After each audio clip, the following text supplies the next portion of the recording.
Hello. Shalom.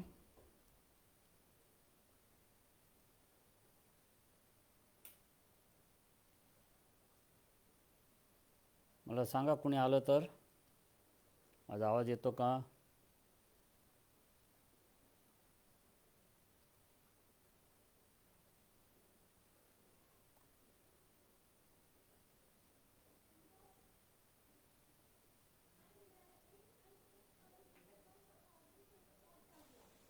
मला कोणी सांगू शकेल? माझा आवाज ठीक आहे? सलाम सलाम आलिशा. आवाज आहे? सलाम. आवाज येतो आहे? माझं प्रक्षेपण ठीक असलं तर मला येस म्हणून सांगा, म्हणजे मग आपण थोडा वेळ घेऊन लगेच चालू करूया.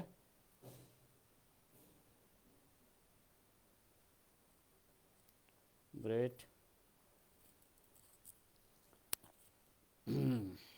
देवाची स्तुती आजच्या दिवसाकरता, आणि जे कोणी आपण जुळलं आहेत, मला खात्री आहे आजचा दिवस आपल्याला आशीर्वादाचा होणार आहे. माझं बोलणं, आवाज काही असेल तर मला जरूर कळवा. फोनवर पण कळू शकता, इथं या ठिकाणी पण आपण मला सांगू शकता. हालेलुया. देवाला गौरव. आपण लवकर चालू करूया, परंतु त्याआधी बघूया कोण कोण जोडलं जात आहे.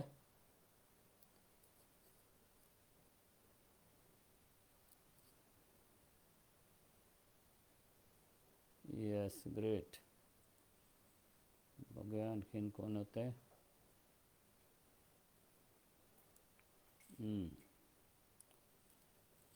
2 मिनटं घेतले आहेत आपण. बघूया लवकर जर झालं तर आपण लवकर चालू करूया.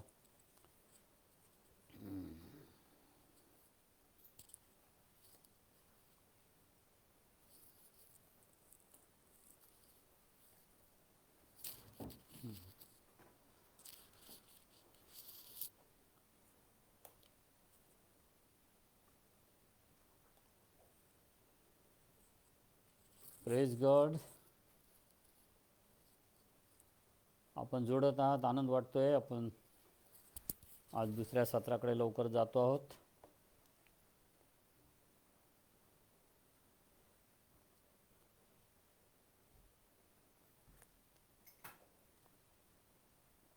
आपण चालू करूया आता, हरकत नाही मला वाटतं. शालोम मित्रांनो, आजच्या दिवसाबद्दल देवाच्या नावाला गौरव. आणि प्रथमतः आपल्या सर्वांचं स्वागत या कौटुंबिक चिंतन शिबिराचा. हे सत्र दुसरं. विषय आहे आधारस्तंभच ढासळले तर. मला खात्री आहे आजचा दिवस आनंदाचा होणार आहे, आशीर्वादाचा होणार आहे. परंतु आज या दुसऱ्या सत्राला सुरू करण्याआधी आपण जाणार आहोत थोडीशी एक उजळणी. तोपर्यंत इतर लोक पण येतील, तोपर्यंत आपण एक छोटीशी उजळणी बघूया की आपण पहिल्या सत्रात काय शिकलो, कारण त्यामुळे आपल्याला दुसरं सत्र समजायला सोपं जाणार आहे. पहिल्या सत्रात आपण हे बघितले की आजूबाजूची जी स्थिती आहे, ज्यामध्ये कौटुंबिक जीवनाला एक तडे जात असल्याचं आपल्याला बघायला मिळतं आहे. मग त्या परिस्थितीवर आपण विचार केला की आपण कौटुंबिक ख्रिस्ती जीवनाचा याच्याशी काही संबंध आहे का, आपल्या घरात काय घडतं आहे. आणि त्यानंतर आपण विचार केला आणि ख्रिस्ती कौटुंबिक जीवनाविषयी देवाला काय म्हणणं आहे याविषयी आपण जाणून घ्यायचा प्रयत्न केला. अर्थात कौटुंबिक जीवन हे ख्रिस्ताकडून आलेलं आहे, देवाकडून आलेलं आहे, याची आपण जाणीव करून घेतली. या देवाचा पुढाकार होता. जर ते देवाने निर्माण केलं आणि देवाचा पुढाकार आहे, तर आपण शोधून बघायचा प्रयत्न केला की देवाच्या दृष्टिकोनातून नेमकं घर काय असतं आणि या घराचा उद्देश काय आहे हे आपण समजून घ्यायचा प्रयत्न केला. कारण जर उद्देश कळला नाही तर मग काहीच कळणार नाही. आणि त्या उद्देशामध्ये जे आपण 3 महत्त्वाच्या गोष्टी अशा बघितल्या की देव स्वतः एक आपलं कुटुंब आहे आणि आपण त्याचं एक्सटेंडेड कुटुंब आहोत.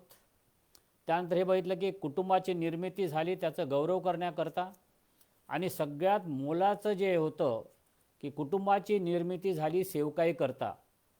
आणि या कुटुंबाला मिशन स्टेटमेंट आहे, आपल्याला मिशन विधान आहे. आणि ते आपण उत्पत्ती 1:28 बघितलं, की जे आपण त्या ठिकाणी वाचलं होतं. आणि त्यातलं महत्त्वाचं होतं जे की पृथ्वी व्यापून टाका व ती सत्तेखाली आणा. हे जे जग आहे, जे देवापासून दूर आहे, त्याला देवाच्या सत्तेखाली आणणं हा घराचा मूळ उद्देश होता. आणि त्यानंतर आपण वेगवेगळ्या दृष्टिकोनातून देव जुन्या करारामध्ये आपण बघितलं की देवाचा जो मूळ मुद्दा होता किंवा मूळ थ्रस्ट ज्याला म्हणतो, ज्याच्यावर त्यांनी जोर दिला, ते होतं कुटुंब. कारण देवाचे एकच ते विधान फार महत्त्वाचं आहे की तो एकटा असावा हे बरं नाही. मला वाटतं यातच सगळं काही आलं. तेच देवाचं हृदय होतं की मनुष्याने एकटं नसावं, त्याला कुटुंब असावं. आणि नंतर आपण बघतो की पूर्ण जुन्या करारामध्ये संपूर्ण इतिहास बघितला तर एकच गोष्ट आपल्याला बघायला मिळते की हे कुटुंबाचा इतिहास आहे, वंश आहेत, ट्राईब्स आहेत. अर्थात त्यामध्ये सिंगलहूडवर फारसं कुठंच लिहिलेलं आपल्याला आढळत नाही. कारण ज्या रीतीनं नवीन करार सिंगलहूडवर बोलतो आहे, त्यावर जोर देऊन त्याविषयी स्पष्टीकरण देतो आहे, तसा कोणताही प्रकार आपल्याला जुन्या करारात बघायला मिळाला नाही. अर्थात त्यावेळेस वजीर होते जे देवाला समर्पण करीत होते काही काळाकरता, कदाचित 30 दिवसाकरता, 60 दिवसाकरता किंवा 100 दिवसाकरता. आणि खरंच दोनच वजीर होते, त्या शमूएल आणि शमशोन.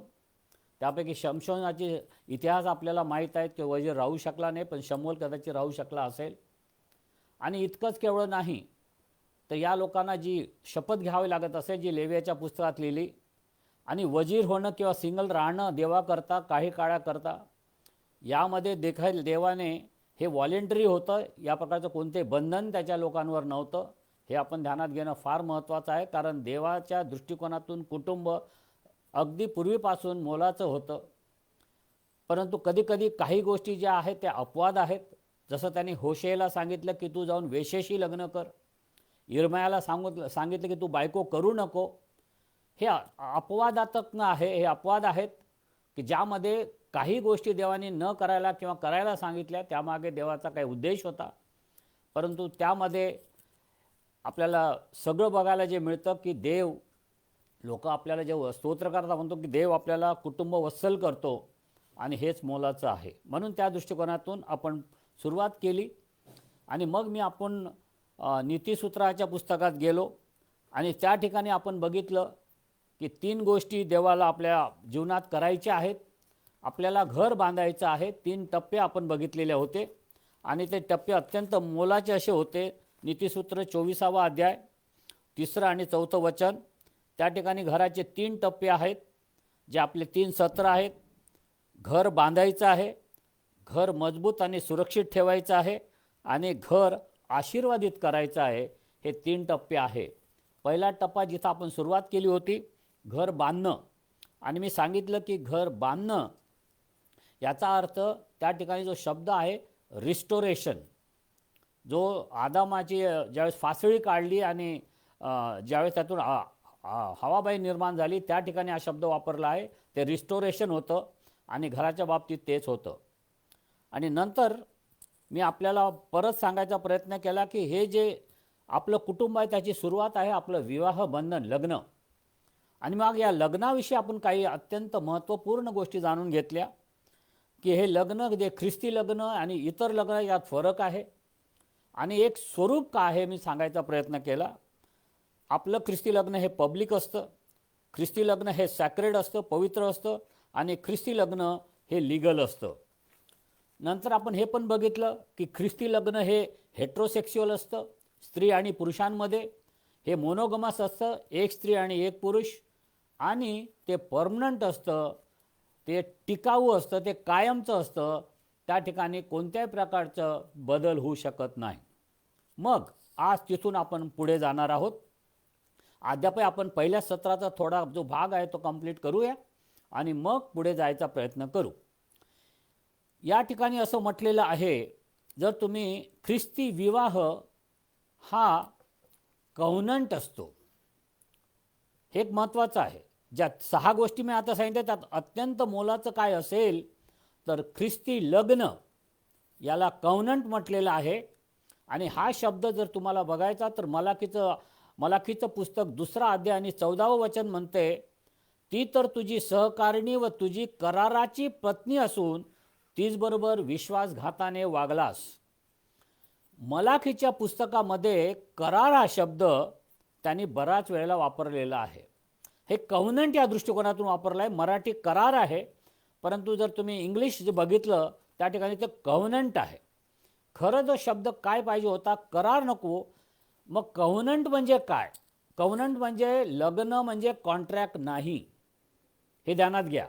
आजकाल बरेच लोक तो प्रयत्न करतात, ते कॉन्ट्रॅक्ट डिटेल्स करून लग्न करायचा प्रयत्न करतात, एकत्र राहण्याचा प्रयत्न करतात. पण देवाची इच्छा, ख्रिस्ती लग्न हे कॉन्ट्रॅक्ट कधीही नव्हतं, तो कव्हनंट होता. कव्हनंट म्हणजे मराठीत विधियुक्त करार किंवा शपथनामा किंवा वचननामा, ज्यामध्ये शपथा दिल्या जातात, वचनं दिली जातात आणि त्यामध्ये विधिवत ह्या गोष्टी केल्या जातात. आणि तुम्ही हा शब्द फार जर बघितला तर मलाखीने याचा जास्त वापर केला, पण नीतिसूत्र 2:17 तुम्हाला हा शब्द बघायला मिळेल. एचकेल 16:8 आणि 14 देखील हा शब्द आपल्याला बघायला मिळतो. मग आता आपण जाणून घेणार आहोत की करार आणि कव्हनंट यामध्ये फरक काय. ख्रिस्ती लग्न जर हा वचननामा आहे, तो जर वचननामा शपथनामा आहे, तर त्यामध्ये वैशिष्ट्य काय आहे? कारण लक्षात घ्या, जोपर्यंत ख्रिस्ती लग्न कळणार नाही तोपर्यंत ख्रिस्ती लग्नात वागायचं कसं, ख्रिस्ती जीवनात वागायचं कसं, कौटुंबिक जीवनात जगायचं कसं हे कळणार नाही. पहिलं याचं जे वैशिष्ट्य होतं, याला हिब्रू शब्द आहे बेरिट. बेरिट हा शब्द जवळपास मलाखीत 7 वेळा आलेला आहे. याच्यामध्ये 4 गोष्टी त्यांनी सांगितलेल्या आहे. यामध्ये रिलेशनशिप आहे, संबंध आहेत, आणि हे नातलगा व्यतिरिक्त संबंध आहेत, आणि यामध्ये बंधन आहे, कर्तव्य आहे, इट इन्व्हॉल्व्स ऑब्लिगेशन्स, आणि यामध्ये it is establish through oath. शपथेने हा कव्हनंट कंप्लीट केला जातो असं म्हटलेलं आहे. मग यामधलं वैशिष्ट्य जाणून घेऊया. पहिली गोष्ट आहे, जर हा कव्हनंट आहे तर यामध्ये ध्यानात घेऊया आपण की या लग्नाचा साक्षीदार परमेश्वर आहे. कराराला साक्षीदार लागतात, तसा कव्हनंटचा साक्षीदार स्वतः देव आहे, हे आपण लक्षात घ्यायचं गरज आहे. दुसरं म्हणजे कव्हनंट, ख्रिस्ती लग्न जर कव्हनंट आहे याचा अर्थ त्यामध्ये लॉयल्टी आहे. करारामध्ये लॉयल्टी, निष्ठा असू शकत नाही. ज्या दिवशी तुम्हाला वाटतं करार तोडायचा तुम्ही तोडू शकता, परंतु कव्हनंटमध्ये, या वचननाम्यामध्ये तुमची निष्ठा असली पाहिजे, तुम्ही लॉयल असलं पाहिजे, आणि ती तुम्हाला तोडता येणार नाही. दुसरी गोष्ट यामध्ये आहे, कव्हनंट म्हटलं की यामध्ये कमिटमेंट असते, म्हणजे स्वतःचं समर्पण, आणि आपण स्वतःला झोकून देतो. करारामध्ये कमिटमेंट नसते, कंडिशन्स असतात. कंडिशन असेल, कंडिशन पूर्ण झाल्या तर राहू, नाही राहिलं तर निघून जाऊ. यामध्ये तसं नाही, कंडिशन असोत की नसोत, यामध्ये आपण कमिटमेंट देतो, शपथ देतो या लग्नामध्ये, म्हणून हे कमिटमेंट आहे. आणि नंतर कव्हनंट हा काही टेम्पररी नसतो, हा निरंतरचा किंवा परमनंट असतो, ज्याला पवित्र शास्त्रात मृत्यूनी वियोग होईपर्यंत, टिल डेथ. करार कधी पण, करार 11 महिन्याचा असू शकतो, करार वेगवेगळे आपण ॲग्रीमेंट साईन करतो, त्यांचे 3 वर्ष, 2 वर्ष, 10 वर्ष किंवा 99 इयर्सचे पण लीज ॲग्रीमेंट वगैरे होतात. परंतु इथं याला बंधन नाही आहे, हे शेवटपर्यंत राहणार आहे. आणि सगळ्यात महत्त्वाचं आहे, हे जर कव्हनंट आहे, कव्हनंट जे आहे तो प्रेमावर आधारित असतो, कंडिशन्सवर नाही. प्रेम हा त्याचा गाभा आहे, कारण देव जर प्रेम आहे तर त्याशिवाय हे शक्य नाही. इथे मी जे स्वरूप आहे ते तुमच्या पुढे आणलेलं आहे, सर्वसाधारणतः ते काय सांगायचा प्रयत्न केलेला आहे. आणि या लग्नाविषयी 3 लोकांनी लिहून ठेवलं आहे, मोशे, येशू स्वतः आणि पौल. यांनी हे वचन की कव्हनंट याविषयी जवळपास 4 वेळा विचार केलेला आहे, लिहिलेला आहे. आणि हे रहस्य मोठं आहे असं पण ते म्हणतात.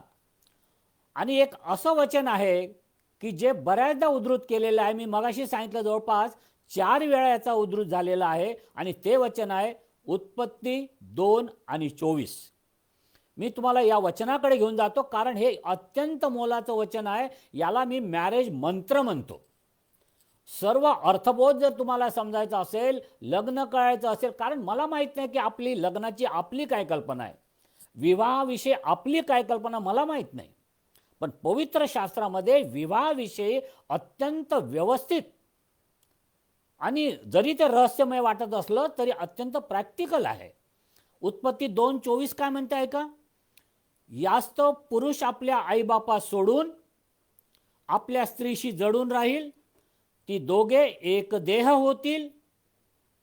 आणि मग 25 वचन आहे, आदाम व त्याची स्त्री ही दोघे नग्न होती तरी त्यास संकोच वाटत नसे. अत्यंत महत्त्वपूर्ण विधानाकडे मी तुम्हाला घेऊन जातो आहे आणि यामधून आपण शोधणार आहोत की आपल्या याला अर्थ काय आहे. कारण लग्नाचा जर मंत्र शोधायचा असेल, लग्नाचं जर मर्म शोधायचं असेल तर या 3 महत्त्वाच्या गोष्टी आहे. यावर ख्रिस्ती लग्न अवलंबून आहे आणि यामध्ये 3 शब्द आहेत की ज्यामुळे मी तुम्हाला घेऊन जाणार आहे. या ठिकाणी 3 शब्द आहे आणि पहिला शब्द आहे, पहिला जो, आणि लक्षात घ्या, पहिला संदेश लग्नाचा देवाने दिला, कन्यादान देवाने दिलं, हे घडवून आणलं, हे म्हणतात जमवणं वधूवर मेळावा देवानीच भरवला, सगळं काही देवानी केलं आणि त्यांनी याचं गुपित आपल्याला सांगितलं आहे. आणि पहिला शब्द आहे सोडणे. ते आईबापास, पुरुष आपल्या आईबापास सोडून, पहिला शब्द लक्षात घ्या, मर्म आहे हे समजून घेऊया. पहिला शब्द आहे सोडणं, त्याला म्हणतात लिव्हिंग. लिव्हिंग शब्दाचा अर्थ काय हो? मूळ भाषेत हा शब्द आहे अजब, AZAB, म्हणजे लूज करणं किंवा त्यागणं, सोडून देणं. आणि मला हे कळत नाही की देवाने हे त्या काळी का लिहावं, कारण आदाम आणि हवाबाईंना आईबाप तर नव्हते. मग देवाने का लिहून ठेवलं? हे आपल्याकरता लिहून ठेवलं. ज्यांना आईबाप आहे, ज्यांना कुटुंब आहे, ज्यांचं एक्सटेंडेड कुटुंब आहे, त्या सर्वांकरता हे महत्त्वाचं आहे प्रियांनो. मग याचा अर्थ काय हो? लग्न झालं आई वडिलांना सोडून द्यायचं? तसं नाही आहे. देव स्वतः कॉन्ट्रॅडिक्ट करत नाही. तो जर म्हणतो आईबापांचा आदर कर, तर तोच देव आपल्याला त्यांना सोडण्याविषयी सांगणार नाही. आपला देव लबाड नाही आहे. मग याचा अर्थ शोधून घ्यायचा आहे. त्या ठिकाणचा अर्थ अत्यंत क्लिअर आहे की आपल्या आई वडिलांचा आदर करणं, हे जे काही तुम्ही करत होता हे योग्य होतं. पण आता तुम्ही एका नवीन नात्यात आलेला आहात. या नवीन नात्यामुळे तुम्हाला जी तुमची प्राथमिकता आहे, प्रायोरिटी आहे, त्यात बदल करावा लागेल. तुमचं जे एक मानसिक आणि भावनिक बंधनात तुम्ही आपल्या आईवडिलांशी जे जोडले गेले होता, ते आता बंधन थोडं दूर करून एक नवीन बंधन, ज्याला पती पत्नी म्हणतात, या नवीन बंधनात तुम्ही आलेला आहात. आणि म्हणून तुम्हाला आता ते भावनिक बंधन थोडं कमी करावं लागेल. तुमची जबाबदारी वाढली आहे आणि आता तुमची जबाबदारी तुमच्या पत्नीकडे आहे आणि पत्नीची जबाबदारी पतीकडे आहे. हे लक्षात घे, हे या ठिकाणी सांगितलेलं आहे. याचा अर्थ आईबापांना सोडणं म्हणजे त्यांना वाऱ्यावर सोडून द्या अशातला भाग नाही. हे फिजिकल सेपरेशन विषयी शब्द नाही आहे. सोडणं म्हणजे फिजिकल सेपरेशन नाही आहे, फक्त तुमची प्रायोरिटी चेंज करण्याची गरज आहे. आणि मला सांगा, पुढे असं म्हटलेलं आहे की जोडणं, तुम्ही सोडलंच नाही तर जोडणार कसं? इवन जोडण्याकरता तुम्हाला तर काहीतरी सोडावं लागेल आणि ते या ठिकाणी आपल्याला बघायला मिळतं. मग प्रश्न असा आहे, हे फक्त पतीसाठी का आहे का? कधी कधी वाटतं आईबापांनी आपले सोडावेत. हे पत्नीसाठी पण आहे. बघा कुठं आहे ते, स्तोत्र 45:40 आणि 10वं वचन. स्तोत्र 45:10 का म्हणतं? अगं कन्ये, आपल्या बापाचं घर विसर, आपले लोक विसर. पती पत्नी दोघांनाही सांगितलंय आपलं घर विसरा, आपल्या लोकांना विसरा. पत्नीला सांगितलं तू आपल्या घर विसर, म्हणजे तुझा जो नवरा आहे तो तुझ्यावर, जो राजा आहे तो तुझ्यावर प्रेम करील. कुठंतरी आपली प्रायोरिटी, आपलं लक्ष, कधी कधी काय होतं ना, मुलगी घरात येते आणि ती एकाएकी कंपॅरिझन करायला लागते की आमच्या घरी तर असं होतं, आमच्या घरी तर असं होतं, आमच्या घरी तर तसं होतं. हे लग्नाच्या आधी विचार करायला पाहिजे होता. एकदा लग्न झाल्यावर तुमच्या घरी काय होतं ते तुम्हाला तिथंच सोडून यायचं आहे. तुमच्या घरी जर होंडा सिटी असेल ती तुम्हाला तिथंच सोडायची आहे. इथं जर तुम्हाला आता बजाज चेतकवर बसावं लागणार आहे तर त्याची तयारी असली पाहिजे. याला म्हणतात एक मानसिकता निर्माण करायची आहे. आणि सगळ्यात लक्षात ठेवा, जे पती आहेत, तुम्ही बघितलं का लग्नामध्ये एक गोष्ट घडते. मुलगी नेहमी त्या लग्नाचं सगळं झालं की मुलगी येऊन बापाच्या खांद्यावर रडते. माझी मुलगी पण ज्यावेळेस लग्न झालं माझ्या खांद्यावर येऊन रडली. ती येऊन रडते आणि नवरा बघतोय ही का रडते, हिला आनंद तर नाही झाला आणि की दुःखी तर नाही आहे. कदा कशी नवऱ्यांना ते वाटू शकतं ही रडते कशाला, एवढं आता चांगलं लग्न झालंय, आपण प्रेम केलं आणि लग्न करतोय आणि रडते कशाला. मग आता तुम्हाला खरं सांगू, मुलगी फक्त ती एकच जर पत्नी जी असते ना, बायको, ती फक्त त्याच वेळेस रडते. मग आयुष्यभर नवरा रडत असतो. अर्थात हा विनोदाचा भाग झाला आहे, ते विनोद आहे. पण तुझ्या रडण्याविषयी मला सांगू द्या, काय असतं हो त्या रडण्यामध्ये. कारण ही वास्तविकता आहे.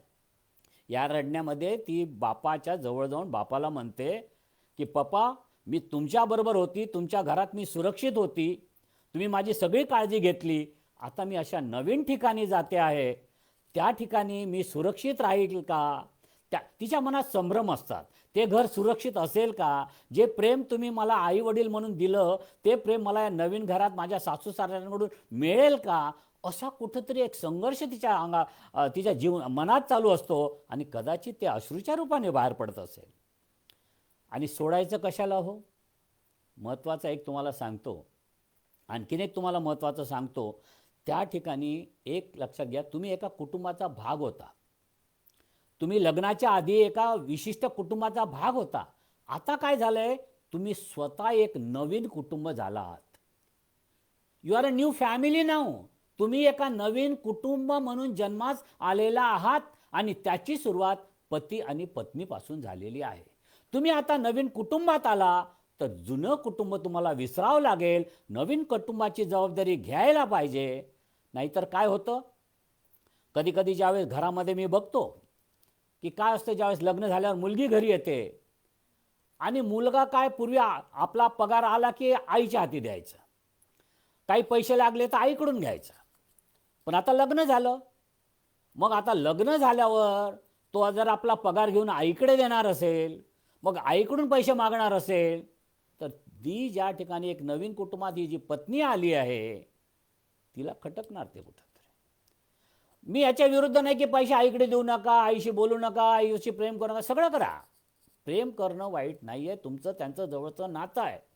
परंतु अशा गोष्टी आहेत की तुम्हाला तुमच्या बायकोला अस्वस्थ करायचं आहे की बाई, आजपासून तू या घराची आता सद्गुणी स्त्री म्हणून राणी आहेस आणि आता हे तुला चालवायचं आहे, तुझ्याकडे जबाबदारी आहे, तुझी एक रोल आता नवीन तयार झालेला आहे. याची जाणीव करून देण्याकरता तुमच्या आचरणात बदल झाला पाहिजे.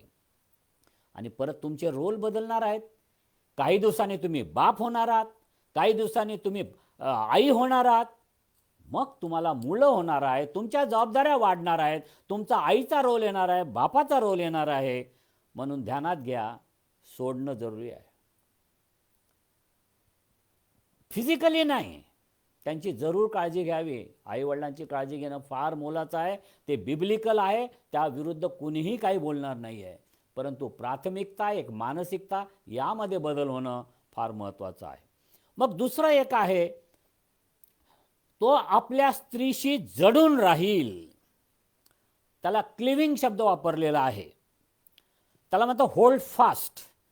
सलोखा किंवा इंटिमसी हा एक प्रकार आहे. काय असतं व क्लिविंग किंवा जोडणं? महत्त्वाचं आहे. हे लग्नानंतर जे घडतं ना, लग्नाचा मर्म यामध्ये आहे. आणि ओरिजिनल भाषेचा शब्द आहे दबाक्कू किंवा कलाओ, म्हणजे धरून ठेवणं किंवा चिकटून ठेवणं. या ठिकाणी जो शब्द वापरला आहे ना, क्लिविंग किंवा जोडणं, याचे एकच उदाहरण मी तुम्हाला देऊ शकतो ज्यावरून तुम्हाला याची कल्पना येईल. समजा एक दोन कागद मी घेतले, समजा हे कागद मी घेतले आणि असे जोडले, आणि या ठिकाणी मी गम लावला, फेविकॉल लावला आणि हे जोडले दोन पेजेस, याला तुम्ही वेगळं करू शकता का? करायचा प्रयत्न करा. काय होईल हो? पान फाटेल, पान फाटेल. तसंच आहे, हे आहे क्लिविंग, जोडणं. म्हणजे इट्स लाईक गमनी जसं चिकटवतो ना, तसं हे जीवन आता चिकटलं आहे एकमेकाशी. ते आता वेगळं करता येणार नाही, आणि वेगळं करायचा प्रयत्न केला तर ते तुटणार आहे, फाटणार आहे. हे ध्यानात घ्या, फार मोलाचं आहे. हे एकत्र केलेलं, हा फेविकॉलचा जोड आहे, हे अंबुजा सिमेंट आहे, तोडता येणार नाही तुम्हाला. हे आपण ध्यानात घेणं फार महत्त्वाचं आहे. आणि त्यामध्ये एक नातं निर्माण झालेलं आहे, ज्याला म्हणतात ना, तुम्हाला माहीत असेल, त्यामुळे एक आपल्यामध्ये एक इंटिमसी तयार होते, एक जवळीकता. आणि कधी कधी आपण म्हणतो ना, ओ मेरे दिल का तुकडा है, दिल का तुकडा तो आहे. जोडणं म्हणजे ती तुमचं हृदय दिल का तुकडा बनलेली आहे एकमेकाचे, तुम्ही हे ध्यानात घ्या. आणि जे जोडलं आहे, पवित्र शास्त्र म्हणतं, जे देवाने जोडलं आहे ते कोणीही तोडू शकत नाही, आणि त्यांनी तसा तोडू नये. मलाकी 2:16 का म्हणतंय? मला सूटपत्राचा तिटकारा आहे. माझे जे तुम्ही पती पत्नी आज हे ऐकत आहात, मी तुम्हाला एक गोष्ट स्पष्ट समजून सांगतोय की तुमचं लग्न तोडण्याकरता झालेलं नाही. तुम्ही एकत्र राहावं म्हणून झालेलं आहे. हा फेविकॉलचा जोड आहे, हा देवाने चिकटून तुम्हाला एकत्र केलेला आहे. तुम्ही एकत्र झालेला आहे. आता यातून बाहेर पडायचा प्रयत्न करू नका. ज्यावेळेस मी बघतो, ज्यावेळेस मुली घर सोडून जातात, सगळ्यात दुःख मला जास्त होतं. कारण याकरता नाही की माझ्या जीवनातून कोणी बाहेर गेलं, याकरता की तुम्ही देवाच्या जीवनातून बाहेर पडत आहात. तुम्ही देवाच्या जे प्रतिरूप आहेत त्याचा अपमान करत आहात, आणि हे म्हणून आपण घर सोडून जातोय. प्रश्न असतील, समस्या असतील, आणि प्रश्न आणि समस्याला उत्तर पण आहेत. कारण या जगात असं कोणतंही मोठी समस्या नाही की ज्यामध्ये देव आपल्याला उत्तर देणार नाही. तो म्हणतो, मागा तर मी देईल, परंतु योग्य काळाकरता, योग्य वेळेकरता जर आपण मागितलं आणि योग्य कारणाकरता मागितलं तर का देणार नाही हो देव? म्हणून हे फार महत्त्वाचं आहे. मग तुम्ही हाच बघा, इव्हन इफिस 5:31 मध्ये त्यांनी असंच म्हटलेलं आहे, वचन तेच आहे. त्या ठिकाणी तो जडून राहील व ते एक देह होतील. पाऊल पण हेच वचन परत सांगतो. परंतु जडून राहण्याविषयी जे कारण तो देतो, त्या वचनाकडे जर तुम्ही बघितलं की तो म्हणतोय की आपण ख्रिस्ताच्या शरीराचे अवयव आहोत. म्हणून बघा, आपण ख्रिस्ताच्या शरीराचे अवयव आहोत म्हणून पती आणि नवरा बायको हे जडून राहतील आणि एक देह होतील असं सांगितलं. काय कारण आहे हो? कारण आपण जर ख्रिस्ताच्या, कारण त्यांनी कंपॅरिझन ख्रिस्ताच्या शरीराशी आहे. ख्रिस्ताच्या शरीराशी जर आपली कंपॅरिझन आहे, त्याच्या मंडळी आणि ख्रिस्ताच्या समय, तर त्यामध्ये असं म्हटलं की जर तुम्ही त्या शरीरात आहात, अवयव आहात, तर तुम्ही बाहेर कसं पडू शकता? तुमचं शरीर हे ख्रिस्ताचं जर शरीर आहे तर तुम्ही त्यातून अवयव म्हणून बाहेर कसं पडू शकता? आणि ते शक्य नाही. एक तुम्हाला सांगू, ज्यांच्या घरात कदाचित आज समस्या असतील, ध्यानात घ्या, तुम्ही नोकरी बदलू शकता. ही नोकरी नाही तर दुसरी घ्याल. तुम्ही चर्च बदलू शकता, तुम्ही घर बदलू शकता, परंतु तुम्ही नवऱ्याला किंवा पत्नीला बदलू शकत नाही. लक्षात घ्या, स्पष्ट आहे. हे पवित्र शास्त्र सांगतंय, हे देवाचं वचन आहे. तुम्ही सगळं काही बदलू शकाल, परंतु पत्नी किंवा पती बदलू शकणार नाही. तसं ऑप्शन किंवा पर्याय ख्रिस्ती कपल्स जे आहेत त्यांना मला सांगू द्या, हा अवेलेबल नाही. आणि फक्त 3 गोष्टीत तो अवेलेबल आहे. मी मागे सांगितलं, व्यभिचार, त्यागणं किंवा मृत्यू. यापेक्षा इतर गोष्टीत तो आपल्याला दिलेलाच नाही आहे. आणि मग तिसरं आहे, असं म्हटलेले आहे, ती दोघे एक देह होतील. पहिलं आहे सोडणं. नवीन कुटुंब आलेलं आहे. जुन्या कुटुंबाशी आपण मानसिकदृष्ट्या वेगळे झालेलो आहोत. आपण आता जोडले गेलेले आहोत. आता चिकटून आलेलो आहोत. ह्या जोड जो आहे हा चिकटलेला हे सोडता येणार नाही, कारण हे देवानी जोडलं आहे. कोणाचा बाप त्याला आता वेगळं करू शकणार नाही, ना सासू ना सासरे ना कोणीच. हे ध्यानात घ्यायचं. मग आता एक तिसरं आहे, ती एक देह होतील. फार मोलाचं आहे. म्हणजे वन फ्लेश. समजा मी आहे ज्ञानेश्वर, माझ्या बायकोचं नाव आहे सुरेखा. ज्यावेळेस आम्ही लग्न झालो आणि एक देह झालो, ती सुरेखा राहत नाही, मी ज्ञानेश्वर राहत नाही. आमची आयडेंटिटी एक कुटुंब होतं आणि त्या कुटुंबाचं काय जर बघायचं असेल तर त्याला म्हणतात एक देह. आमची आयडेंटिटी संपली, आम्ही एकत्र आलो आहोत, हे लक्षात घ्या. मग तुम्ही म्हणाल एक देह म्हणजे काय? याचा अर्थ फक्त शारीरिक दृष्टीनं एकत्र येणं? याचा अर्थ एकदेह होणे फक्त शरीराने एकत्र येणं, शरीर संबंधाने एकत्र येणं? नाही, त्यापेक्षा हे जास्त आहे. ओरिजिनल भाषेत हा शब्द आहे यादा, YADA. यादा म्हणजे काय लक्षात घ्या.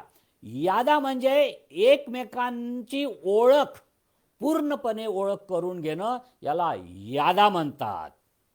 आलं लक्षात? म्हणजे ज्या ठिकाणी आपण एकमेकाला ओळखतो, आणि मराठी शब्द काय माहिती आहे हो, त्याने तिला जाणले. सेक्शुअल इंटरकोर्ससाठी जो शब्द आहे तो आहे यादा, आणि मराठीत आपण त्याला म्हणतो त्याने तिला जाणले. जाणले म्हणजे तिला समजून घेतलं. ते तिचं शरीर, मन, आत्मा हे सगळं त्याने ध्यानात घेतलं, आणि आता ते सॅक्रेट झालेलं आहे. आणि एक देहामध्ये एक लक्षात ठेवा प्रियांनो, एक देह म्हणजे आपलं सर्वस्व एकमेकांना देणं. ज्यावेळेस तुम्ही लग्नानंतर शरीर संबंध आल्यानंतर एकमेकाला सर्वस्व देता, म्हणजे फक्त एकमेकाचं शरीर वाटत नाही, तर त्यामध्ये तुम्ही आपलं शरीर, आपलं मन आणि आपला आत्मा, जे तुमचं सर्वस्व आहे ते एकमेकाला आपण देतो. बौद्धिकरित्या ते देतो, आत्मिकरित्या ते आपण एकत्र होतो, भावनिकरित्या आपण एकत्र होतो, नुसतं शरीराने नाही. तुम्ही बघितलं कधी कधी एक शब्दप्रयोग वापरले जातात. एखादा माणूस एखाद्या स्त्रीबरोबर फिरतो, मुलीबरोबर फिरतो, आणि मग तिला सगळं काही झाल्यानंतर तिला सोडून जातो. मग त्या मुलीच्या तोंडात काय शब्द असतात हो? पाळक साहेब, मी त्याला माझं सर्वस्व दिलं. काय म्हणते ती? मी त्याला माझं सर्वस्व दिलं, तरी पण तो मला सोडून गेला. हे सर्वस्व काय असतं हो? याला म्हणतात एक देह. मी माझा आत्मा त्याला दिला, माझं मन त्याला दिलं, माझं शरीर त्याला दिलं, माझे इमोशन्स, माझी बुद्धी, माझे सगळं भावनिक विश्व मी त्याच्या स्वाधीन केलेलं आहे. याला म्हणतात एक देह होणं, सर्वस्व. आणि दुसरं आहे, एक वैशिष्ट्य आहे, एक देह म्हणजे काय झालं हो? आता दोन पती आणि पत्नी एकत्र झालेत. मला सांगा, समजा आता तुम्ही एक शरीर झालात. आता तुम्ही पती पण नाही, पत्नी पण नाही, एक देह झाला. ही नवीन ओळख झाली तुमची. मला हे सांगा, जर तुम्ही तुमचं हे शरीर आहे, हा हात या हाताला मारतो का हो? हा हात या हाताला मारतो, शिव्या देतो? नाही ना? का नाही देत? कारण तो माझ्या शरीराचा भाग आहे. आपण आपल्या शरीराला इजा पोचवत नाही. फक्त पागल लोक ते करू शकतात. कोणी माणूस स्वतः येऊन चुरा भोसकणार नाही स्वतःहून. तो काही स्वतःचं कापून घेणार नाही. फक्त पागल लोक ते करतील. पण ज्याला विशेष बुद्धी आहे तो माणूस आपल्या शरीराला कधीही इजा पोचवणार नाही. उलट जर इजा झाली तर ती इजा कशी होईल त्याला मलमपट्टी करेल. हाच आहे, हाच मुद्दा या ठिकाणी आहे प्रियांनो. या ठिकाणी तेच म्हटलेलं आहे, तुम्ही एक देह झाल्यामुळे एकमेकाला मारू शकत नाही. आणि आज आपला कौटुंबिक जीवनामध्ये जो हिंसाचार चाललेला आहे ते फार खतरनाक आहे. हे कौटुंबिक हिंसाचार हा जो व्हायलन्स आहे ना, याला काहीच बॅकग्राऊंड नाही आहे. हे अवॉइड करायला पाहिजे आपण. शरीर शरीराला मारू शकत नाही. आपण घेतो एक फाटकन कानफाटीत मारतो का? तर तो आपण नवरे आहोत का? नवरे पण दाखवायचा यापेक्षा काही दुसरा उपाय नाही आहे. कधी कधी काही काही घरात बघितलं, आमच्या गावाकडे बघितलंय मी तसं. अरे ती ऐकत नाही मम्मी, काही ऐकत नाही आपलं, अर्ध्या तिच्या कानाखाली आहे. कानाखाली देऊन आपण कसं कानाखाली, तिच्या कानाखाली देणं म्हणजे आपल्या कानाखाली देणं आहे.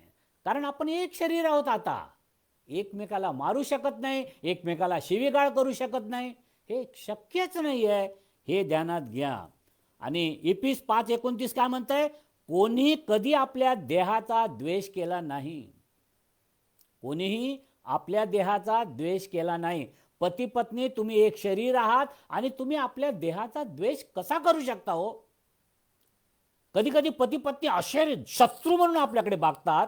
ज्यावेळेस ते कोर्टमध्ये उभे असतात किंवा एकमेकाला भेटतात, काही प्रश्न निर्माण झाला तर शत्रू आणि मारायच्या भानगडीत बघतात.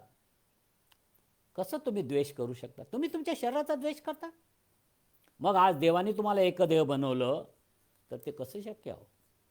आणि तिसरं शेवट त्यामध्ये आणखीन एक वचन आहे, 25 वचन. ती आदाम व त्याची स्त्री ही दोघे नग्न होती तरी त्या संकोच वाटत नव्हता. या नग्नतेविषयी आजकाल फारसं बोललं जात नाही, परंतु देवाच्या वचनात ते लिहिलं आहे. काय असते हो या देवाला ह्या वचनात हे नग्नतेविषयी लिहिण्याचं काय कारण होतं? कारण आहे, त्या ठिकाणी त्यांना सांगायचं होतं की ती नग्न होती तरी त्यांना संकोच नव्हता, लज्जा नव्हती, ते भीती पण नव्हती. बघा, जसे होते, जसं देवाने त्यांना बनवलं ते खरंच छान दिसत होते. नग्न लोक चांगलेच दिसत होते. आता ते आपली दृष्टी बदलली आहे. तुम्ही बघितलंय काय, वाघाला कोणी कपडे घालून फिरवता का? वाघ भोंगळा चांगला वाटतो ना. हां, किंवा आपलं बघा एखादा आजकाल कुत्र्यांना कपडे घालतात, तो वाघ वेगळा आहे. परंतु ते जे आहे, जे देवानी बनवलं त्यांना आपण कपडे चढवत नाही. ते नग्नच आहेत आणि नग्न आपल्याला छान दिसतात. परंतु या ठिकाणी त्यांनी म्हटलं होतं की तेच होतं आदाम आणि हवेच्या जीवनात. ते नग्न होते, त्यांना संकोच नव्हता. याचा अर्थ त्यांना भीती नव्हती, लज्जा नव्हती. याचा अर्थ काय हो?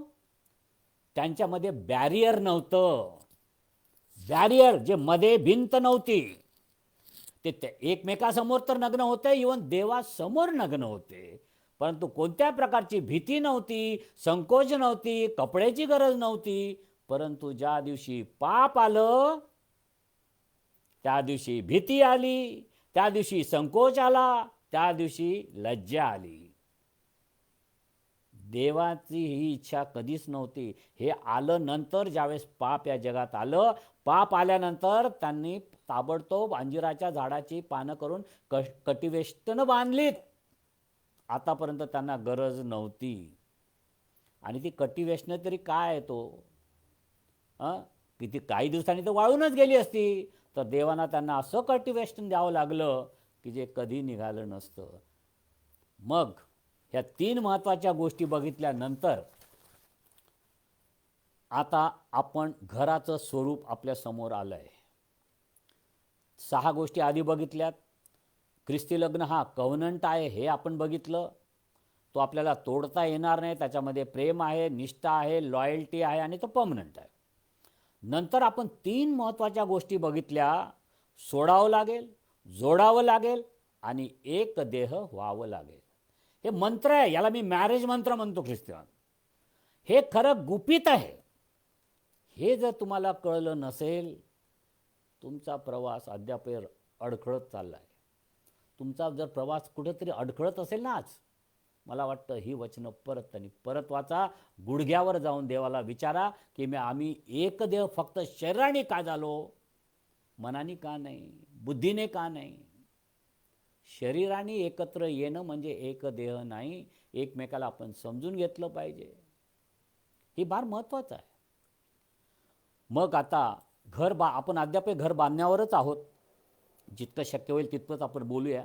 मग आता प्रश्न आहे, मला घर बांधायचं आहे, मला घर कळलंच आहे, देवाची ब्ल्यूप्रिंट माझ्यासमोर आली, त्याचं संकल्पचित्र मला कळलं, पण हे त्याचा पाया कसा करायचा आहे? फाउंडेशन लागतं ना घराला, कुटुंबाला घराला लागतं. आणि त्याविषयी आपण काही वेळ बघणार आहोत. तुम्ही बघा मत्ते 7:24 आणि 27 मध्ये आणि लूक 6:46 आणि 49 मध्ये 2 घरांविषयी लिहिलं आहे. दोन्ही घरं आहे, आयडेंटिकल आहेत, काही प्रश्न नाही, सारखी घरं आहेत. परंतु फक्त त्यांच्या फाउंडेशनचा फरक आहे. एक घर खडकावर आहे आणि एक घर वाळूवर बनलं आहे.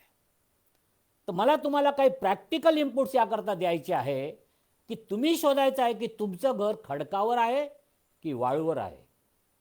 जर ते वाळूवर असेल तर ते आज पडत असेल किंवा ते पडणार. थोडंसं भांडण झालं, थोडीशी ठाणठू झाली, ते पडणार. म्हणून आता आपण बघायचं आहे की माझं घर खरंच कोणत्या पायावर आहे. आणि म्हणून मला पहिला एक पाया जो आहे तो अशक्त आणि दुबळा पाया. काय असतं, आपण नेहमी लग्नाच्या आधी फार विचार करतो की आपलं लग्न कसं व्हावं. आपण ती पायाभरणी करत असतो. ज्यावेळेस भेटत राहतो ना, बगीचात म्हणा कुठे, म्हणजे आपण लग्नाच्या आधी भेटतो, आपण पायाभरणी करतो. मग आपल्या कुटुंब एकत्र येतात आणि ही पायाभरणी चालू होते. आणि तिथंच कधी कधी अशक्त आणि दुबळा पाया होतो. म्हणून काय गोष्टी काळजी घ्यायची याविषयी मला तुम्हाला थोडं सांगायला पाहिजे. पहिलं लक्षात घ्यावा, लग्न करताना किंवा मुलगा किंवा मुलगी शोधताना भावना किंवा प्रणय यावर ते आधारित ठेवू नका. Don't take your decision emotionally किंवा don't be romantic. Without being romantic, without being emotional तुम्ही ते घेतलं पाहिजे. पण आजकाल आमच्या मुलांचं काय, येडं लागलं बाई, येडं लागलं, लागलं येड, झाला झिंगाट.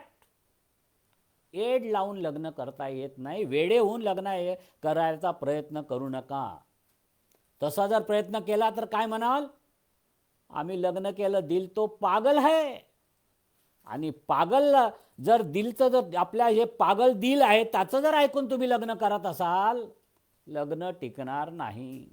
या दिलला आणि मनाला एकत्र येऊ द्या. जोपर्यंत आपलं हृदय आणि आपलं मन एकत्र येत नाही तोपर्यंत निर्णय भावनेने घेऊ नका. त्याच्यात फक्त येड लागलं एवढंच घडणार आहे, लग्न होणार नाही. दुसरं आहे प्रियांनो, समृद्धी. कधी कधी आपण बघतोय, हे मिळेल का, ते मिळेल का, असं होईल का, तसं होईल का, मग तुम्ही हे द्या मी ते करतो. असं घर टिकत नाही. कधी त्यावर विचार करू नका. आणि कधी कधी लग्नाचं काय असतं, आपण एकाएकी भेटतो, पर्सनॅलिटी एकदम चांगली दिसते, एकदम सलमान खान वाटतो, डन, पसंत आहे, काही करू नका. कारण लक्षात घ्यावा, व्यक्तिमत्व, मुलगी असेल तर व्यक्तिमत्व बघणार, मुलगा असेल तर सौंदर्य बघणार. आणि पहिले पेत्र 3:3 काय म्हणतंय, केस, दागिने, पोशाख यात सौंदर्य नाही, मनाचं सौंदर्य, त्याला वेळ लागतो. वेशभूषा, केशभूषा बघून लग्न करू नका.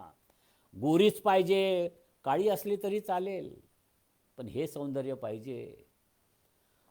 आणि कधी कधी काय होतं ना, एक सेक्शुअल अट्रॅक्शन, थस्स झाल्यासारखं वाटतं नाही, एखादा माणूस बघितलं, तसं करू नये. Don't get attracted. आणि कधी कधी त्याचे विचार माझे विचार जुळतात. तो पण IT इंडस्ट्रीमध्ये आहे, मी पण IT इंडस्ट्रीमध्ये आहे, तो पण बोरिवलीला राहतो, मी पण बोरिवलीला राहतो. आपण कॉमन पॉईंट शोधायचा प्रयत्न करतो आणि लग्न जुळवायचा प्रयत्न करतो. हे योग्य नाही, हे योग्य नाही. हा अशक्त पाया आहे, यावर आपलं कधीही लग्न जुळवू नका. मग भरभक्कम काय, लूक 6:46 आणि 49 मध्ये म्हटलेलं आहे, त्या ठिकाणी आपल्याला काय करावं लागेल, हो, खोल खणावं लागेल. नाही, पाया जर घालायचा आहे तर तुम्हाला तो पाया घालण्याकरता खोदत खोदत खोदत आत जावं लागेल. ती वाळू काढून टाकावं लागेल. ह्या ज्या वाईट अपेक्षा आहेत, खोट्या अपेक्षा आहेत, ह्या काढून फेकून द्याव्या लागतील. आणि मग खाली खाली जाऊन खडकावर घर बांधावं लागेल. प्रयत्न लागतील. चटमंगनी पटशादी ऐकलं असेल बरेचदा, झूट आहे, तो पक्का पाया नाही आहे. चटमंगनी पटशादीच्या भानगडीत पडू नका. वेळ घ्या. वाळू काढायला, ह्या अपेक्षांची वाळू काढायला, एकमेकाला समजून घ्यायला वेळ लागणार आहे तुम्हाला. खोदा, बघा, वेळ घ्या, भेटा एकमेकांना, आणि मग खऱ्या अर्थाने घर बांधलं जाईल. आणि हा पाया असणारा येशू ख्रिस्त आणि देवाचं वचन ध्यानात घ्या. ह्या खरा भक्कम पाया आहे. विचार त्या दृष्टीने घ्या. मग आणखीन एक गोष्टी काय असतात की आता ज्यांची लग्न झाले नाही त्यांना सांगतो, किंवा ज्यांची लग्न झाली आहेत त्यांना पण मी सांगेल की लग्नाकडून अवास्तव अपेक्षा करू नका. काय असतं ना, लग्नाच्या आधी आपण आपल्या दुनियेत असतो, नाही का, खयालो में. आणि मग आपल्या खयालात काय असतं, आपल्या घरचे पण बोलतात ना. समजा एखादा पोरगा बरोबर वागत नाही, काही नाही, ओ ह्याचं लग्न करून द्या, सगळं ठीक होईल. लग्न झाल्यावर सगळं ठीक होईल असं नाही. आणि लग्न झाल्यानंतर सगळं सुखच सुख असंही नाही. कारण सुख हे आपल्या दृष्टिकोनावर अवलंबून आहे. आणि आनंद आणि सुख आपल्या कौटुंबिक जीवनात देवाशिवाय मिळणार नाही. तुमचा पैसा, तुमचं बेडरूम, 2 बेडरूम फ्लॅट, बंगला, डुप्लेक्स, काही हे सुख तुम्हाला देऊ शकणार नाही. दुसरी एक अपेक्षा काय असते, आमच्यामध्ये प्रेम आहे ना, सब कुछ ठीक हो जाएगा. प्रेमाला ज्यावेळेस चढण लागते ना, त्यावेळेस कळतं की प्रेमाने सगळं शक्य होत नाही आहे. हे प्रेम जिवंत ठेवण्याकरता तुम्हाला संघर्ष करावा लागतो. काही काही लोक एकमेकापासून पळून का जातात, घरं सोडून का जातात, कारण ते संघर्ष करायला तयार नसतात. त्यांचं प्रेम जे असतं ते कचखाऊ असतं, दम नाही त्याच्यात, आणि संघर्षाला ते जवळ जात नाहीत. आणि एक आहे, आणखीन एक अपेक्षा जी चुकीची आहे की आपल्या जीवनात रोमांस, प्रणय आयुष्यभर राहील असं नाही. हनीमून कधी संपेल सांगता येत नाही. म्हणून आपण विचार केला पाहिजे. जे प्रेम तेच असतं जे म्हातारपणापर्यंत टिकतं.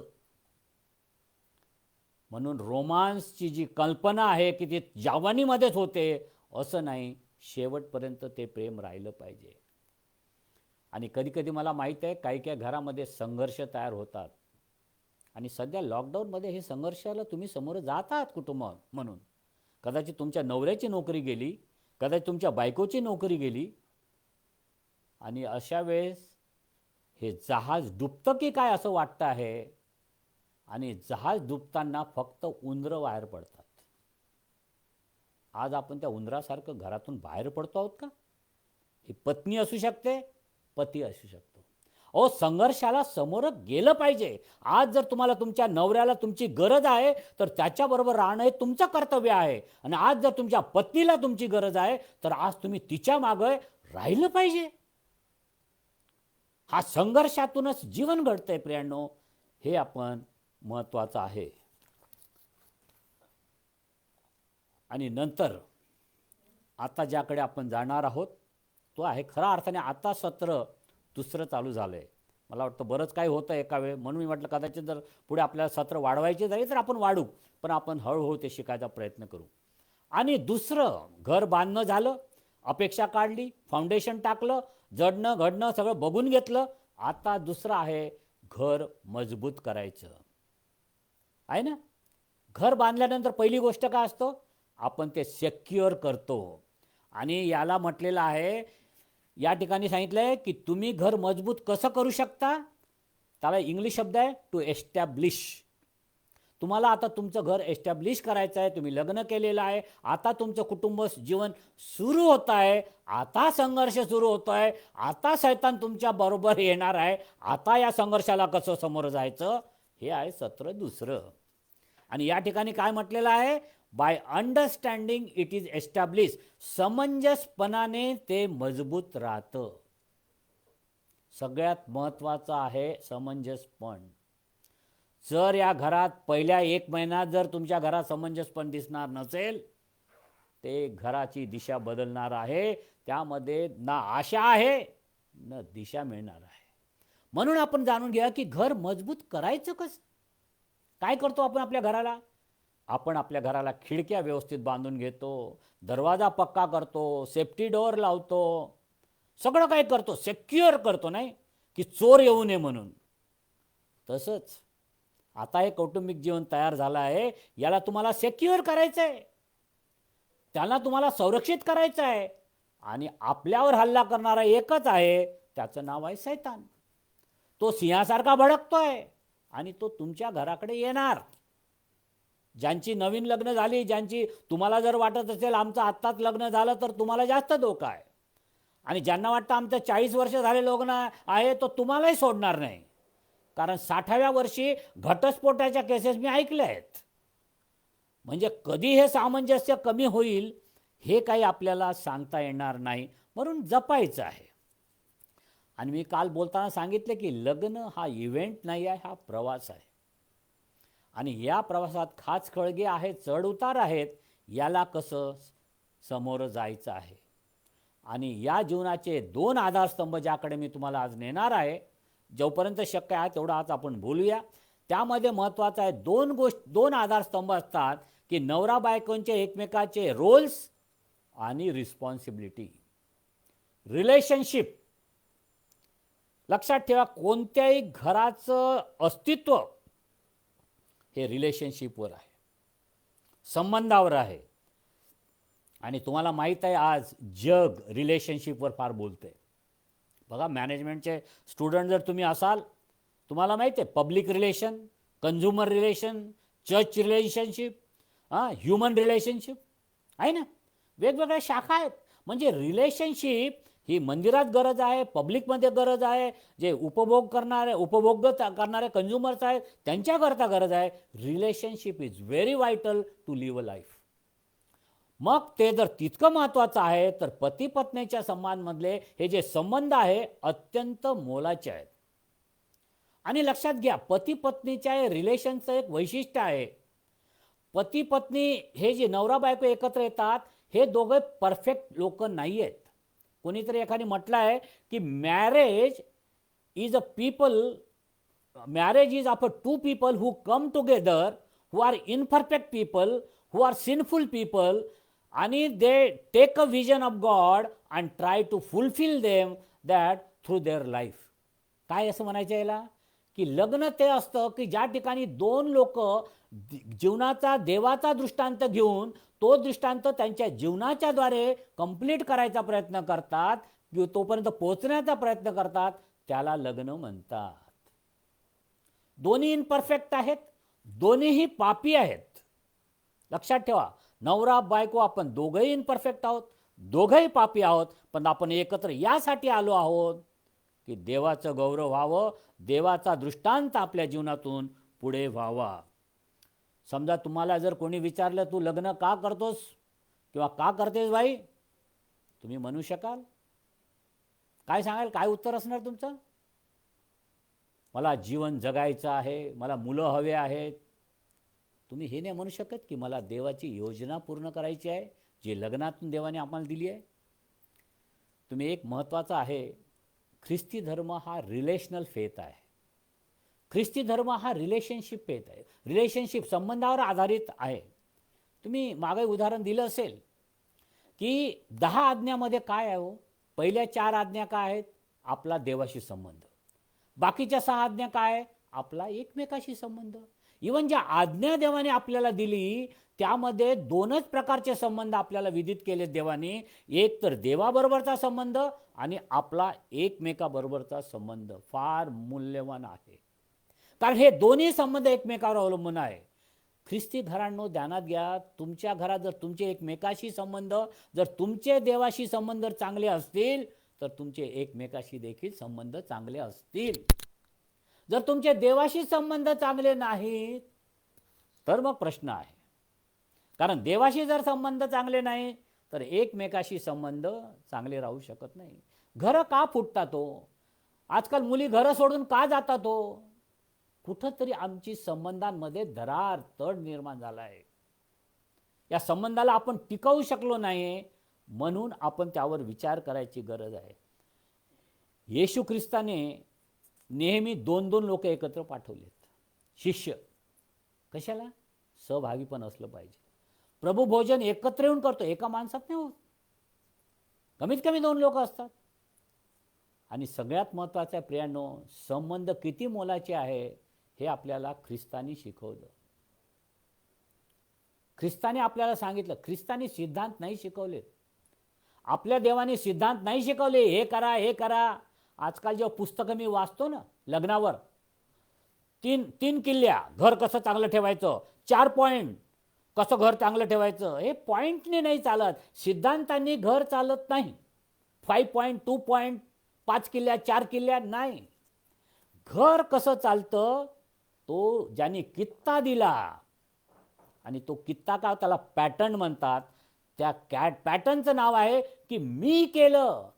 बाप जर जर मी आपल्या बापावर प्रेम करतो, बाप माझ्यावर प्रेम करता, तसं तुम्ही एकमेकावर प्रेम करा. हा आहे कित्ता. मी इतका नम्र झालो की मी तुमचे पाय धुतले, तसं तुम्ही एकमेकाचे पाय धुवा. जसं मी तुमच्यासाठी समर्पण केलं मंडळीसाठी, तसं तुम्ही एकमेकासाठी समर्पण करा. आपला कित्ता. ज्यावेळेस आपण इपिस 5 मध्ये जाऊ ना, त्यामध्ये असंच म्हटलेलं आहे की ख्रिस्ताचा आदर करून, ख्रिस्ताच्या भयाने एकमेकाबरोबर राहा. आपलं स्टँडर्ड, आपण एकत्र राहणं का जरुरीचं आहे, आपले संबंध एकत्र राहणे, कारण हे ख्रिस्ताने सांगितलं आणि ख्रिस्तामध्ये ते आपल्याला करायचं आहे. कारण लग्न मी सांगितलं 3 लोकात आहे, 2 माणसात नाही आहे. हे तुम्ही लग्न ठरवलं अशातला भाग नाही आहे. 3 लोक आहेत, तुम्ही, पती, पत्नी और वो म्हणजे देव, ख्रिस्त. आणि ते आपण ध्यानात घेणं जरुरी आहे. आणि हे जर आहे प्रियांनो, जर संबंध इतके महत्त्वाचे आहे, तर सैतानाने पहिला हल्ला संबंधावरच केला. His attack was on relationship between husband and wife. नवरा बायकोच्या संबंधावर पहिला हल्ला बोल. आपण उत्पत्तीच्या पुस्तकात वाचतोय ते सगळं. त्या ठिकाणी ज्यावेळेस त्याने ते हल्ला झालेला आहे, काय केलं हो त्या ठिकाणी? तिनं फळ खाल्लं, ती खोटं बोलायला शिकले. ती म्हणते, ती सांगते की देवाने मला सांगितलं की स्पर्श करू नको, जे देवाने कधीच नव्हतं सांगितलं.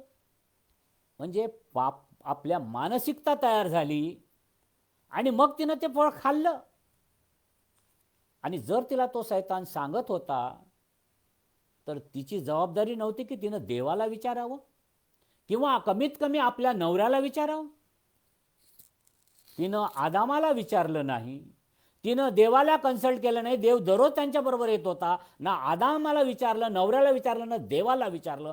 ज्यावेळेस व्यक्ती बंडखोर होते, मग ती स्त्री का असे ना, ती देवाला विचारत नाही, पतीला विचारत नाही, मी हे करू का, शैतान मला असं सांगतो. तिनं ते केलं नाही. मग राहिला प्रश्न त्या आदामाचा. तिनं ते फळ घेतलं, आदामाकडे गेली आणि त्याला खायला दिलं आणि त्या बादशाने पूर्ण खाल्लं त्याने. याला म्हणतात आंधळं प्रेम. आदामाने हवेवर आंधळं प्रेम केलं. आंधळं प्रेम कधी कधी आपल्याला पापात घेऊन जातं. प्रेम करा हो, पण आंधळं नको. त्याला माहीत होतं की देवाने सांगितले, हे इन्स्ट्रक्शन दोघांनाही होत्या की हे फळ खायचं नाही. अरे यार, बायकोने दिलं नाही कसं म्हणायचं?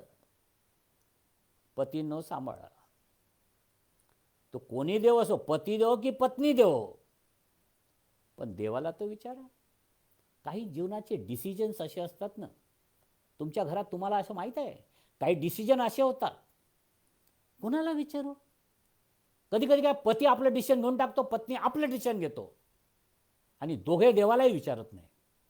जर आपल्या जीवनात जिथं निर्णय घ्यायचा आहे, आपण एकत्र आलं पाहिजे, गुडघ्यावर गेलं पाहिजे, देवाला विचारलं पाहिजे की शैतान आमच्या मनात असं घालतो आहे, शैतान मला सांगतो हे घर सोडून जा, शैतान मला सांगतो बायकोला सोडून दे. अशा वेळेस गुडघ्यावर जा. निर्णय घेण्याआधी देवाला विचारतो, देवा तुला काय सांगायचं आहे रे? करणार आहात तुम्ही ते? बघा करून. आणि नंतर आपल्याला बघतंय की या पापाचा परिणाम काय झाला हो? पाप एकाने केलं, त्याला याने सहभागी केलं आणि दोघांच्या जीवनात दुःख आणि कष्ट आलेत. दोघांनाही कष्ट आले, दोघांनाही शिक्षा मिळाली. पण हे कसं पाप, बघा पाप कसं आपल्याला इन्व्हॉल्व करते हे मी तुम्हाला सांगतोय. काय झालं बघा, ज्यावेळेस त्यांनी पाप केलं, देव त्या ठिकाणी आला आणि त्यांनी पहिला प्रश्न विचारला, आदामा तू कुठं आहेस?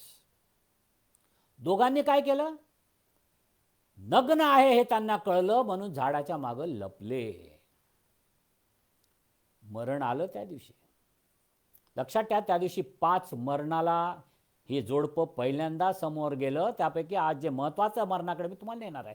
हे मरण जे आहे ना, हे पापाची जी भ्रष्टता आपल्यामध्ये घुसली, पहिलं मरण त्यांच्याकडे काय आलं हो?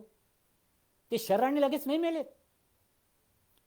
त्यांच्यामध्ये ते नग्न आहो म्हणजे देवाने आपल्याला जसं बनवलं त्याविषयी त्यांना लाज वाटायला लागली. त्यांचे नग्न त्यामुळे त्यांना संकोच वाटायला लागली, लज्जा निर्माण झाली आणि भय निर्माण झालं. हे त्यांचं मानसिक मरण झालं.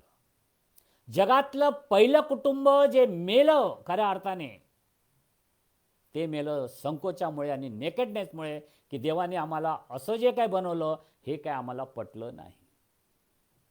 दुसरं काय झालं, नंतर ते देवापासून, देव आला रे आम्हाला, शिळोप्याचा आवाज की ते धावत होते. आज देवाचा आवाज आला की पळाले देवापासून. हे आहे आध्यात्मिक मरण. ते देवापासून, एलियनेशन फ्रॉम गॉड, देवापासून पळून जाणं. ज्या दिवस पती पत्नी, ज्यावेळेस तुमच्या जीवनात जर पाप आलं तर तुम्ही एकमेकापासून पळून जात नाही. पहिलं जे तुम्ही कराल ते देवापासून पळाल. तुम्ही चर्चला जाणार नाही. मला माहीत आहे चर्चमध्ये काही काही लोक एकाएकी येणं बंद होतं, किंवा नवरा येतो ना पोरगी येत नाही. का होतं? कारण आपण देवापासून पळायला लागतो. आपलं पाप आपल्याला देवाच्या जवळ जायला ते आपण प्रयत्न केला तरी ते शक्य होत नाही. आध्यात्मिकरण होतं. आणि तिसरं महत्त्वाचं आहे प्रियांनो, आदामाला त्याने विचारलं, आदामा तू फळ खाल्लं का? किती साधा प्रश्न आहे हो. फळ खाल्लं का बाबा? काय उत्तर पाहिजे? येस ऑर नो, हो की नाही, खाल्लं की नाही. बघा शैतान आपल्या डोक्यात कसा घुसतो. त्यांनी येस पण नाही सांगितलं, नाही पण नाही सांगितलं. त्यांनी काय सांगितलं त्या ठिकाणी तुम्ही बघा, फार महत्त्वाचं आहे. तो त्या ठिकाणी काय म्हणतोय, इथं समजा 3रं वचन, आपला 3रा अध्याय, उत्पत्तीचा 3रा अध्याय आणि 12 वचन.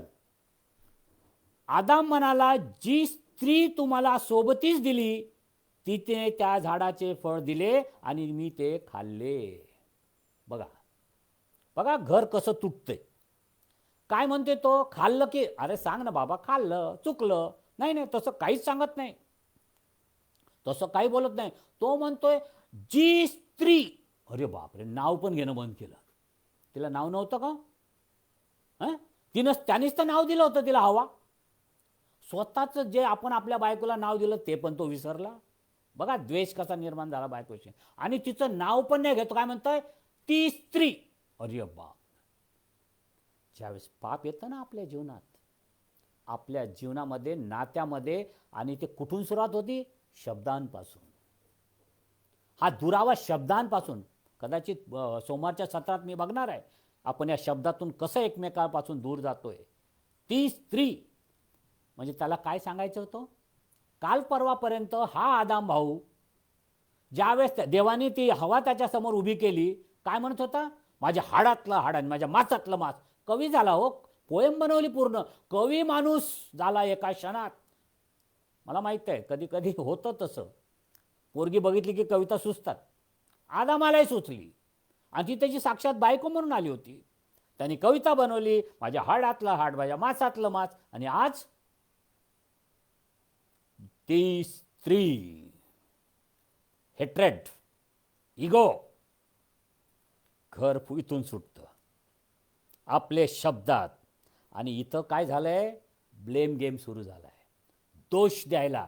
ज्या दिवशी तुमच्या घरात तुम्ही एकमेकांना दोष द्यायला सुरुवात कराल आणि एकमेकाचे दोष शोधायला प्रयत्न करणार, लक्षात घ्या त्या दिवशी तुमच्या घराची फुटायला सुरुवात होणार. Never blame each other. Adam हवेकडून शिका. त्यांनी काय केलं? सांगितलं की ही स्त्री तुम्हाला दिली. बरं, त्यांनी नुसतं त्या स्त्रीला दोषान दिलेलं नाही आहे, बायकोला दोष नाही दिला. तो काय म्हणतो? तो देवाला पण म्हणतो की तू. बघा शब्द काय? तू. मी नव्हतं मागायला आलो तुझ्याकडे हवा, तूच आणून दिली मला समोर. म्हटले घे ही. मी काय की तुझ्या त्या वधूवर मिळत नव्हतं आलो मागायला, तूच आणून दिली. देवाला पण दोष देतोय. ब्लेम असं आहे, आपण दोष नवरा बायको ज्यावेळेस एकमेकाला दोष देतो, आपण देवाला पण दोष देतो. की मी बघितलंय ज्यावेळेस घरं तुटतात ना, अरे देवा कुठं फसवलं रे मला, अरे काय हे मॉडेल देऊन ठेवलंय रे बाबा, कसं देवा, का तुला कळत नव्हतं का रे. इथून तर घरं तुटतात. कारण जे देवानी दिलं ते चांगलं आहे याचा आमच्यावर विश्वासच नाही आहे. आणि बघा मग काय झालं. आणि स्त्रीनी काय करावं, आदामाने तिला दोष दिला आणि देवाला दोष दिला, आणि मग स्त्री थोडी शांत राहणार आहे. तिनं काय केलं, ती म्हटली सापाने सांगितलं म्हणून मी केलं.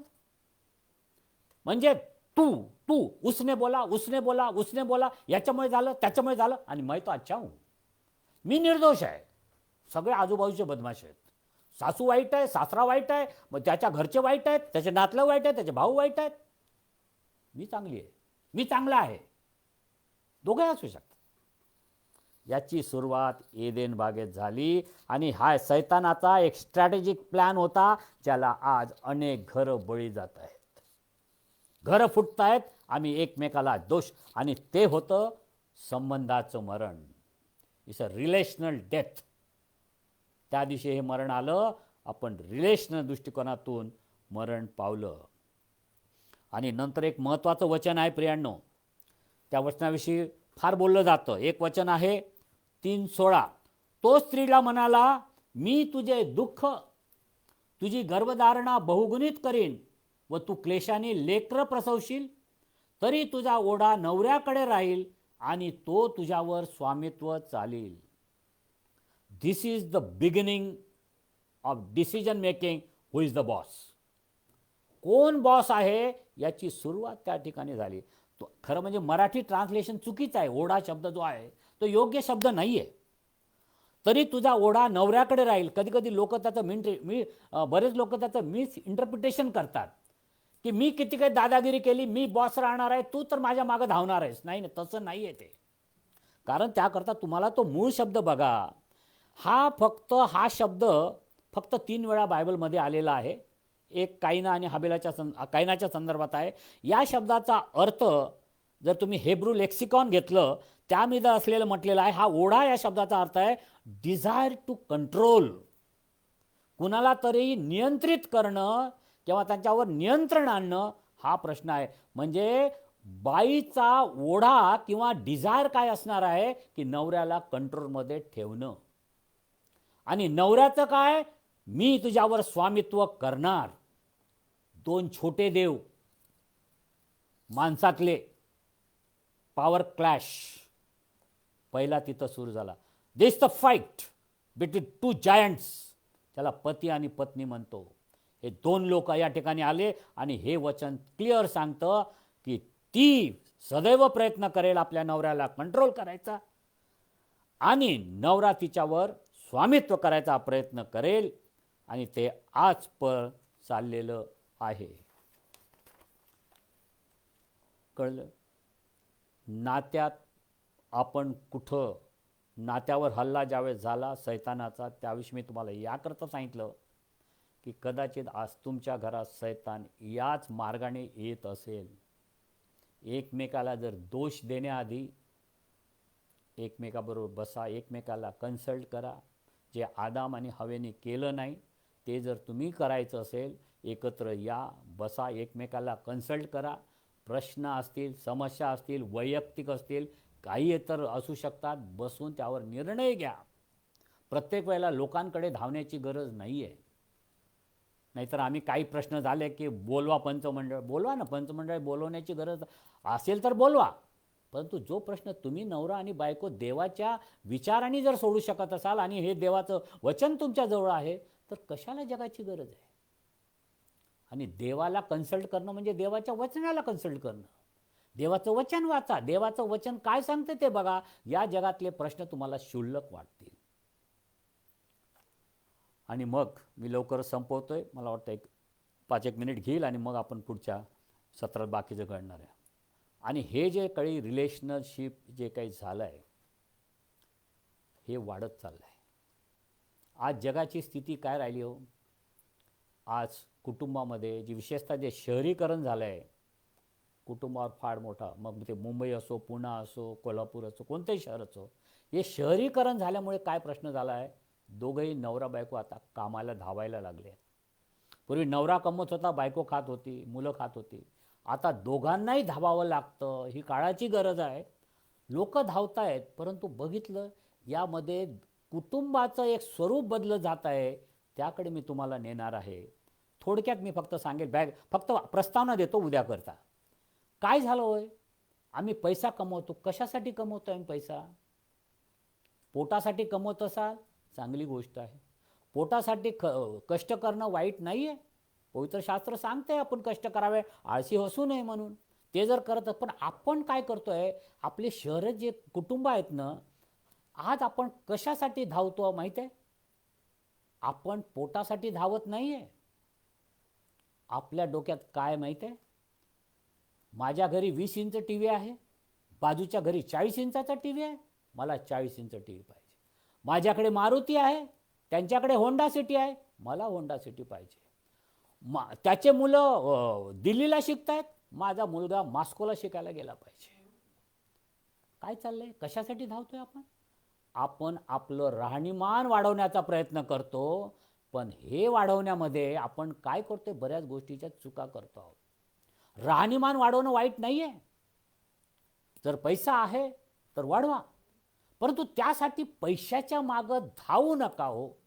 की लालच, तो ग्रीड. मी बघितले बरेच लोक आज त्या पैशाच्या मागं धावत आहेत. मुलं मोठे झालेत, सगळे मुलं आज अमेरिकेत आहेत, आणि हे 2 म्हातारे त्या बिछाण्यावर झोपून तळमळत आहेत.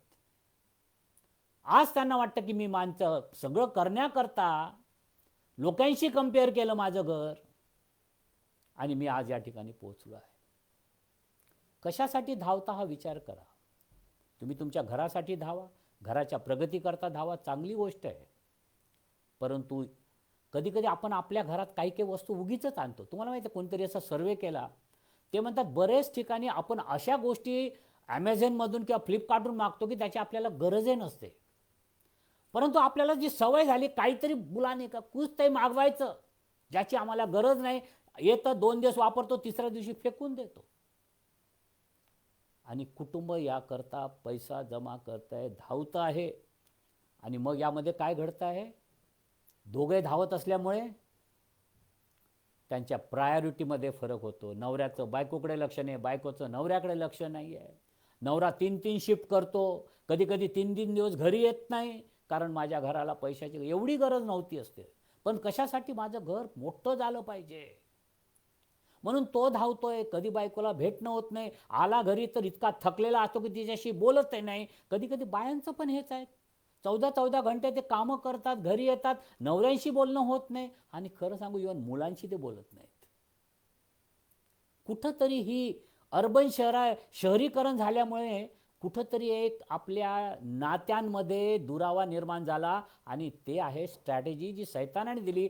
पैसा, लालच हे मध्ये आणलं, मोठेपणाची हौस मध्ये आणली, आणि आपलं घराच्या आपण आपल्या लोकांपासून दूर व्हायला लागलो. आणि विशेषतः माझ्या ज्या बहिणी आहेत, त्यांचं तर कधी कधी मला विचार करतो मी त्यांच्याविषयी. त्यांची जी त्रेधा उडते ना, ज्या बाया कामाला जातात, त्यांना कळत नाही की मुलावर लक्ष देऊ की नवऱ्यावर लक्ष देऊ. नवऱ्यावर लक्ष दिलं तर नवऱ्याला वाटतं, मुलांवर लक्ष दिलं तर नवऱ्याला वाटतं तिचं माझ्याकडे लक्षच नाही. मी चहा मागतोय, कधीचा मला चहा मिळाला नाहीये, मुलांनाच भरवत बसली आहे.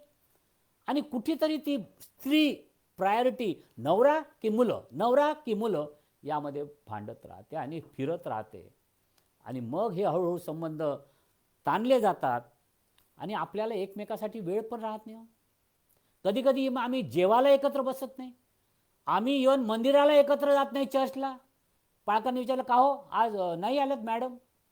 नाही, तिची आज ड्युटी आहे. का हो आज तुमचे मिस्टर नाही आले? त्यांची आज ड्युटी आहे.